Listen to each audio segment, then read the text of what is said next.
आता घर भरलं र तुझं आयुष्य तरलं र तुझं आता घर भरलं र तुझं आयुष्य तरलं र तुझं स्वार्थापायी बेमान झाला बाबा भीमाला स्वार्थापायी बेमान झाला बाबा भीमाला गद्दारा लाज कशी नाही तुला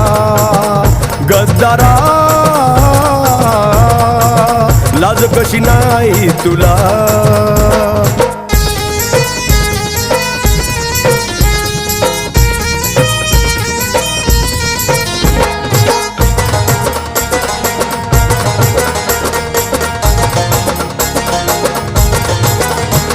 इमान माझ्या गड्या तुला मतदार केलं